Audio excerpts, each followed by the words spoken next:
Hey all, Scott here from Art of the Genre, and today I am going to do another Patreon video on my Robotech campaign ongoing there. This is for adventure number 2, and this is something that deals with the Robotech Masters and cloning. But before I get into that, it's just, talking a little bit about Robotech and what I'm going through in this before the Invid Storm campaign. I'm doing a lot of reading right now. I'm currently in the process of reading, rereading the Sentinels books. And this takes you through a lot of what goes on, obviously, in Tyrol and the Phantoma system, and trying to kind of explain away some of the inconsistencies that you find between second and third series in solving those problems. One of them that keeps coming back to me, there are two. One of them is the time shift and that dilation and how that actually takes place. There's been a lot of explanations about it. One of the things that I'm currently involved in right now in like my brain space is looking at it and saying, let's say that there's a time dilation of 5 years between jumps. So it's instantaneous for the SDF-3 to jump, at least for the people inside it, but actually 5 years passes on Earth. That would explain the 10-year difference between the jump to Tyrol and then finally the jump back with these fleets, assuming that you buy into that the fleets that were in Mars and Jupiter division came back actually from Tyrol and weren't produced somewhere in system, which is actually something that I'm kind of leaning towards right now. There was a video I just watched yesterday, as a matter of fact, and I'll try to find the link and put it in the description below if I can find it. It was a video that kind of took some stuff from, I don't know what it's like Love, Live, Life. I don't know what that release was from a few years back in the Robotech canon, but it shows like they splice in like a conflict between the remains of the Southern Cross and the Invid when they actually come, and then they show basically the Southern Cross leaving the planet. If they did that, and let's say that the Robotech factory satellite was, instead of being left in Earth space, when the SDF-3 left, they decided they would move it somewhere more secure in case they were worried about what was happening in system. And they moved it, let's say, into Jupiter's orbit, hiding it there amongst its many moons. And that's where it's been all this time. If the Southern Cross, the remains, the people that Wolf came back and tried to warn the Earth government about, if they were ready or prepared and they left, they were not in fold capable ships, because you see like Garfish is leaving and shuttles and stuff like that. The only place they could get is somewhere in system, but if they had enough people, they could get to that factory satellite. That satellite could then be building and have enough people invested to make Jupiter and Mars divisions. Even though they're on Jupiter, they could just call it Mars division for those fleets that were coming back. And then you could have some kind of mix in with forces that did actually make it back from Tyrol and the Sentinels campaign. So that's just where my headspace is in it right now, trying to explain away some of those problems. Obviously, none of it's canon, but in my adventure series here of Before the Invid Storm, to me, it makes some sense, and I could see, that kind of stuff coming in and being in play. Although the characters involved in this would not leave the planet, they would actually stay in Before the Invid Storm, because I'm looking for, the way that, time delineates up until you get those Jupiter and Mars fleets back. Anyway, that's a little bit of a side, but just to take you through adventure number 2. In adventure number 1, you got to be introduced to Butler Base, which is in Ghana, in Africa, in those wastelands. I had one of the master ships, actually motherships, crash in Africa, in what would be northwest Africa. And in the case of this campaign, you've got people searching specifically for Tyrolians, because I have a member of the Wolf Pack who came back with Jonathan Wolf, and he has been dispatched with a Tyrolian diplomat to find clones or Tyrolians and get them back so he could jump them back to Tyrol. Unfortunately, that ship that Wolf came in has already jumped away, but that didn't stop his diplomatic mission to continue to try to find more of his people. So that's where we really are in this. You got to see Butler Base, you got to see things that are kind of built up around it in the city around it, where there's Z-Town, which is run by a Quadrano. There's something called the Proto Heaven, which is kind of a little island in the river basin there, where there's smugglers and stuff like that, agents of different powers, Neo Tokyo.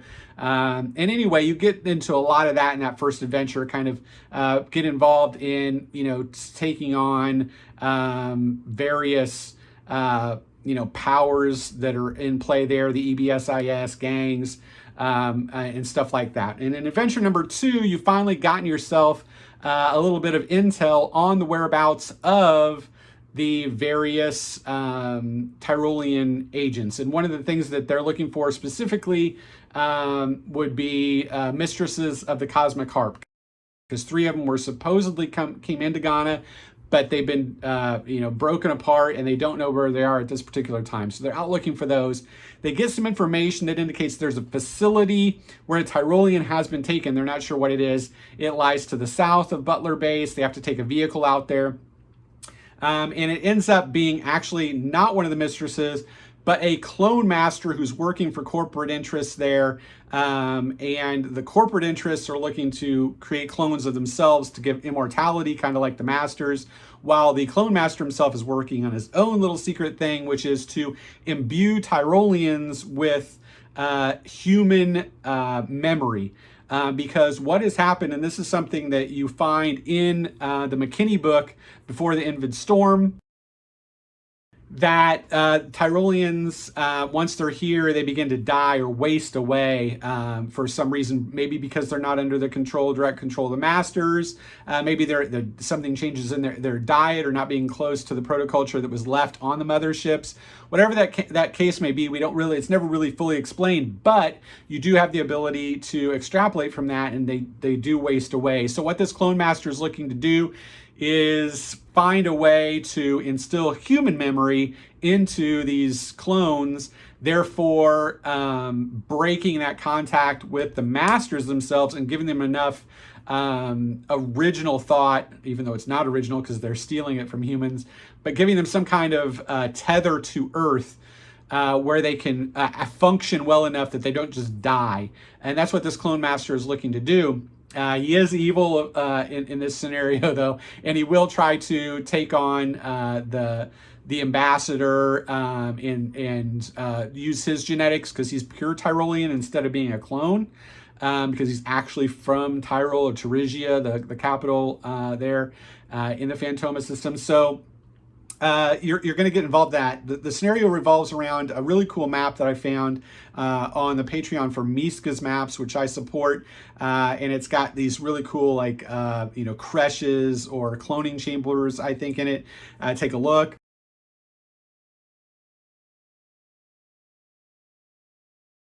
And from that map, you can kind of put in wherever you like as the game master the various threats that I have involved, because there's some mercenaries there. They're supposed to be involved in, protecting the facility. The clone masters, the interests of the corporate bigwigs that are trying to find ways to make themselves immortal. And in so doing, the characters actually discover one of the test subjects, a female Tyresian or clone that has memories already installed in her. Her name is Fawn, and she becomes a great NPC. She's really kind of wild and not there, because she goes in and out of kind of delirium states where she has memories that aren't hers, starts talking about different people and places, and you don't know where they are, and then slipping back also into her clone life.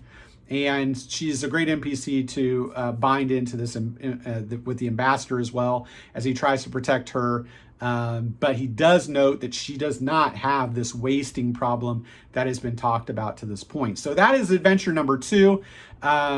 Hopefully you guys will enjoy it there on the Patreon. Obviously, as well, when I'm going through the Patreon, some people had asked specifically about what I use in statistics for things that aren't or weren't released yet for Robotech. And that would be Southern Cross mechs and armor and stuff like that, and also Invid invasion things. So I've extrapolated on different things in conversations and tried to come up with my own versions. They're very stripped down, but they will show you what we're looking at. In this particular one, you can find the Alpha CBR2, which is the Southern Cross armor and their tactical shields.